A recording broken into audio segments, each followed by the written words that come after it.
नमस्कार, peptic time Madhya Pradesh समाचार देख रहे हैं आप और मैं हूं अंकुर यादव। धनतेरस पर ही भारतीय जनता पार्टी की दिवाली है।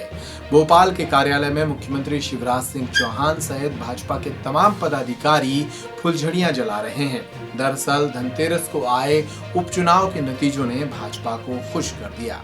3 विधानसभा चुनावों और 1 लोकसभा उपचुनाव में भारतीय जनता पार्टी को काफी बेहतर सफलता मिली है।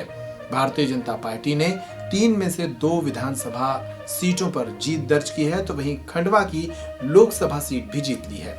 भाजपा ने पृथ्वीपुर और जोबट में जीत दर्ज की है, जबकि रैगांव की सीट उसे गंवानी पड़ी है।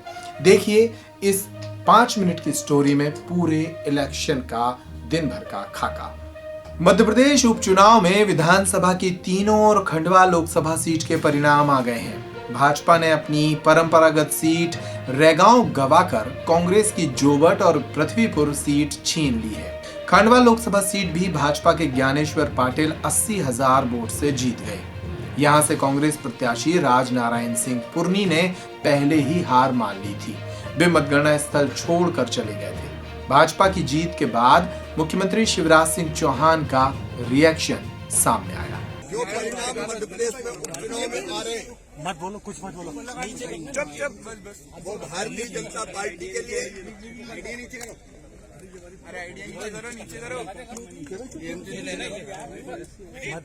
जैसा जन समर्थन जनता ने दिया है वो अद्भुत भी है और अभूतपूर्व भी है।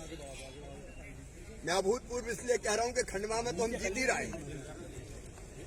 लेकिन जोबट विधानसभा जहां 90% से ज्यादा जनजाति आदिवासी मतदाता है और जिस सीट को 70 साल में हम पहले केवल 2 बार जीते थे और पिछली बार लोकसभा के चुनाव में भी 18,000 वोटों से पीछे थे, वहां भारतीय जनता पार्टी ऐतिहासिक विजय प्राप्त कर रही है। वो विजय जोबट अकेले की विजय नहीं है, वो जनजाति भाई और बहनों का भारतीय जनता पार्टी के प्रति पैदा हुआ विश्वास है। जो काम हम लोग कर रहे हैं जनजाति भाई बहनों के लिए, उस काम पर मोहर है। रैगांव में 31 साल बाद कांग्रेस की कल्पना वर्मा ने जीत दर्ज कराई है।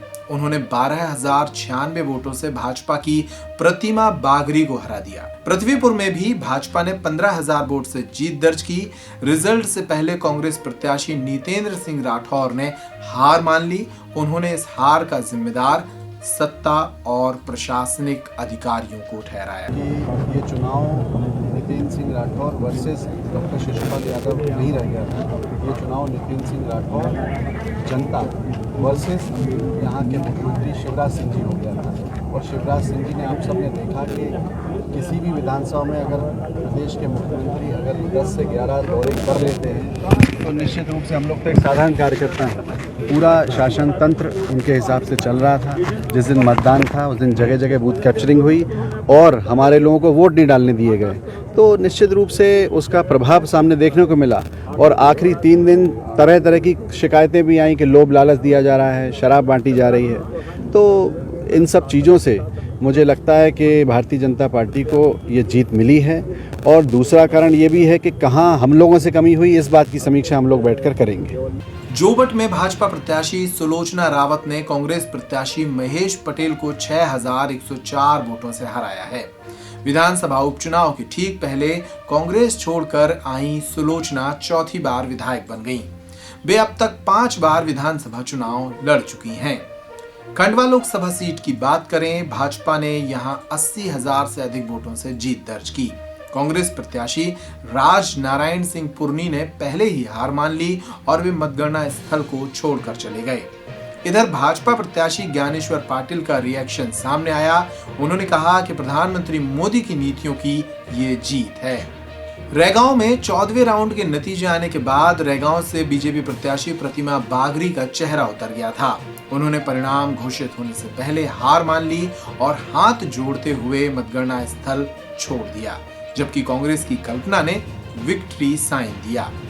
मैं सबको ये भी बताना चाहती हूँ कि जो रैगांव विधानसभा का चुनाव हो रहा था वो जनता और सरकार के बीच हो रहा था। तो ये चुनाव जनता लड़ रही थी, तो ये जीत जो हुई है वो जनता की जीत है।